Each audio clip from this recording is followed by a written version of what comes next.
அனைவருக்கும் வணக்கம். இந்த வீடியோவில் எதை பற்றி பார்க்க போகிறோன்னா, தாவேக்காவினருக்கு ஏற்பட்ட மகிழ்ச்சியை குறித்து தான் வந்து பார்க்க போகிறோம். ஆனால் இப்படி ஒரு மகிழ்ச்சி இவங்க அடைவான்னு சொல்லி நான் சத்தியமாக எதிர்பார்க்கவே இல்லைங்க.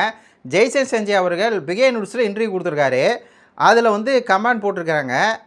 நாராயணா அப்படிங்கிறது அவர் பேர். அவர் சொல்கிறாரு, அவருக்கு ஏற்பட்ட மகிழ்ச்சியை சொல்கிறாரு. ஆரம்பத்திலேயே அப்பா என்று சொல்லி அனைவரையும் வாயை அடைக்க வைத்த மகான் வாழ்த்துக்கள். ஆரம்பத்திலே அப்பான்ட்டார், அதனால் அனைவர் வாயும் அடங்கிருச்சு அப்படிங்கிறாங்க. அது நாராயண் சொல்கிறாரு, வாழ்த்துக்கள் சொல்கிறார். ஆஹா அப்படிங்கிற மாதிரி தானே இருக்குது. அடுத்து இன்னொரு கமெண்ட் பாருங்கள். எசக்கி அப்படிங்கிறவர் போட்டிருக்காரு, நீ அப்பா என்று சொல்லும்போது நாங்கள் ஏன் சந்தோஷப்படுகிறோம் என்றே எங்களுக்கு தெரியவில்லை. தாவக்காரங்களுக்கு விஜய் அவர்களுடைய மகன் விஜய் அவர்களை அப்பான்னு சொன்னால் இவங்களுக்கு ஏன் சந்தோஷப்படுறாங்கன்னு இவங்களுக்கே தெரியலையா. ஏதோ ஒரு விதமான சந்தோஷம்.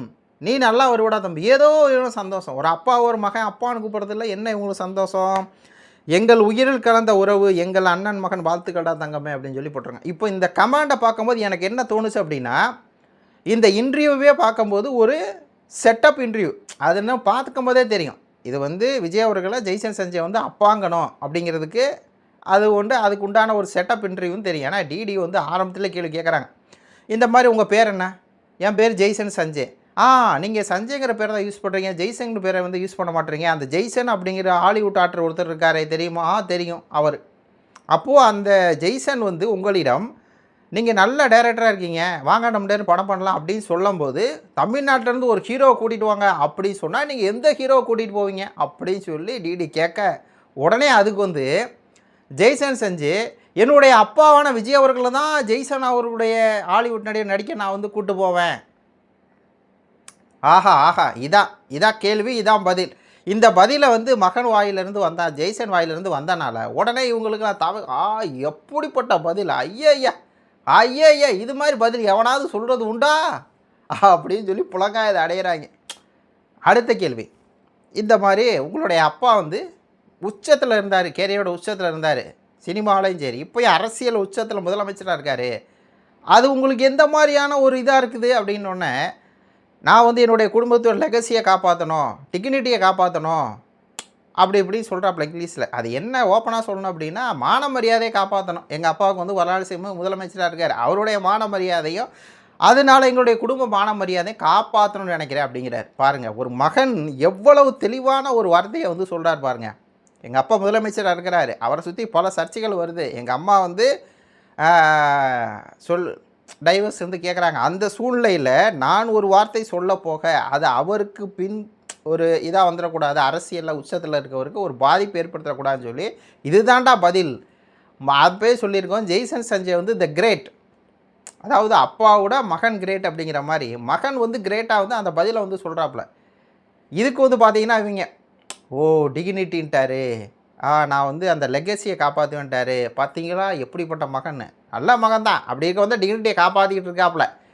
ஏன்னா ஒரு பக்கம் வந்து விஜயோடைய மனைவி வந்து டைவர்ஸ் வேணும்னு கேட்குறாங்க சங்கீதா. ஏங்கிற காரணத்தை அவங்க சொல்லும்போது ஒரு மகனாக ரெண்டு பக்கம் பேலன்ஸ் பண்ணணும், அதை வந்து பேலன்ஸ் பண்ணார் ஜெய்சன் சஞ்சய். அடுத்து இன்னொரு கேள்வி, முக்கியமான கேள்வி பாருங்கள்.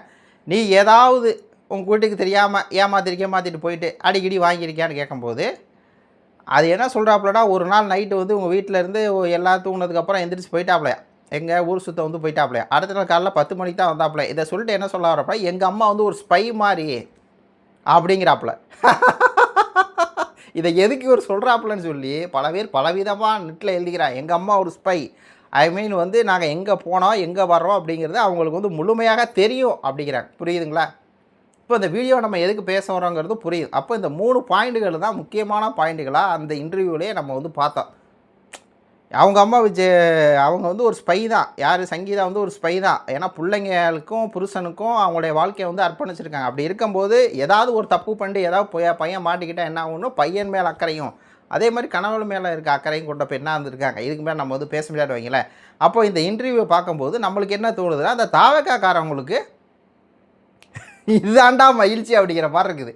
நாட்டு மக்களுக்கு விஜய் அவர்கள் ஏதாவது நல்லது செஞ்சு பார்த்தீங்களா நல்லது செஞ்சுட்டார் மகிழ்ச்சி, அதெல்லாம் கிடையாது. நல்லது செய்கிறத விட கரண்ட் பில்லை ஏற்றி விட்டாருங்க, பல மடங்கு ஏற்றி விட்டாருங்க. அவன் கதன்னு கதறான். இந்த யூடியூபர் சித்துவெல்லாம் 62,000 வந்துடுச்சு அப்படிங்கிற மாதிரி அவர் சொல்கிறாரு. அப்போ எங்கள் வீட்டுக்கெல்லாம் 4 மடங்கு 3, அதாவது அசால்ட்டாக 2 மடங்கு 3 மடங்கு 4 மடங்கு கரண்ட் பில் ஏறிடுங்க. போன தடவை, அதான் ஐ மீன் வந்து இந்த தடவை கட்டியிருக்கோம்ல, அதுக்கு போன தடவை வந்து 800 தான் எங்கள் வீட்டுக்கு வந்து கரண்ட் பில்லு. இப்போ வாடகை 3000 வாடகை வீட்டில் இருக்கோம்னு வச்சுங்களேன், 800 கரண்ட் பில். இதுவே அதிகம் தான். அதுக்கு முன்னாடி மாதமெல்லாம் வந்து 400, மிஞ்சி போனால் 500 மேலே வர்றதுக்கு வாய்ப்பே இல்லை, வராது. ஒரு வீட்டில் வந்து 2 வருஷமாக இருக்கோன்னா, ஃபஸ்ட்டு 500 இருந்தது, சரி. அப்புறம் 800 இருந்துச்சு, சரி. இப்போ என்னென்னா 1200. இது எங்கள் வீட்டுக்கு மட்டும்தான் நான் சொல்கிறது. அதே மாதிரி பல வீட்டுகளில் பல ஆயிரம். இதில் ஏதாவது இந்த கரண்ட் பில்லை குறைக்கிறேன்னு 200 யூனிட் சொல்லிட்டு குறைக்கல, இதில் ஏதாவது சாதனை பண்ணிட்டாரு, கரண்ட் பில்லை குறைச்சிட்டாரு. பார்த்தீங்களாடா, திமுக ஆட்சியில் வந்து கரண்ட் பில் ஏற்றுனாங்க, கரண்ட் பில்லை குறைச்சிட்டாரு, அதனால நாங்கள் சந்தோஷப்படுறோன்னு இந்த தவக்காரங்க சொல்லியிருந்தா, பாடுறா உண்மையாலுமே ஜெயிச்சிட்டாரு, பரவாயில்ல, மக்களுக்கு சேவை செய்கிறேன்னாரு, பரவாயில்ல அப்படின்னு சந்தோஷப்படுறா, ஏற்றுக்கலாம். அது மட்டும் இல்லை, 2500 கொடுக்குறேன்னாரே ஸ்டாலின், என்ன 1000 தானே கொடுக்குறேன்னாரு. அது 3 வருஷம் தான் கழிச்சு தானே வந்து 2 வருஷமாக அந்த கேப்பில் தானே கொடுத்தாரு. எங்கள் தலைவர் விஜய் அவர்கள் வந்தார், வந்த உடனே டான 2500 போட்டுட்டார் அப்படிங்கிற அந்த ஒரு மகிழ்ச்சி, அந்த செய்தி கேட்ட மகிழ்ச்சி அப்படின்னு இவங்க புலங்காய்ந்து அடைஞ்சிருந்தா கூட, ஆடாடாடாடா இது ஒரு மகிழ்ச்சியான செய்தி தான்ப்பா அப்படின்னு சொல்லியிருக்கலாம். ஆனால் அது கொடுக்கல, கரண்ட் பில்லை குறைக்கல, ஏற்றி விட்டார். 2000 கொடுக்குறேன்னா கொடுக்கல. சரி, தாலிக்கு 1 பவுனு தர்றேனாரே, 1 பவுனுங்க, 1 பவுன் 1 லட்சத்து சில்லற. அந்த அந்த 1,20,000 பவுன், ஆஹா 1 பவுன் தங்கம் வந்து கொடுத்துட்டாரு அப்படின்னு சொல்லி புலங்காக இதை அடைஞ்சு சந்தோஷமாக இருக்குது அப்படின்னு சொல்லி போடலாம். அவர் சொன்ன ஃப்ரீயெல்லாம் கொடுத்துருந்தா கூட இவங்க வந்து சந்தோஷப்பட்டாங்கன்னா கூட பரவாயில்லையே, இது சந்தோஷம்டா அப்படின்னு சொல்லலாம்.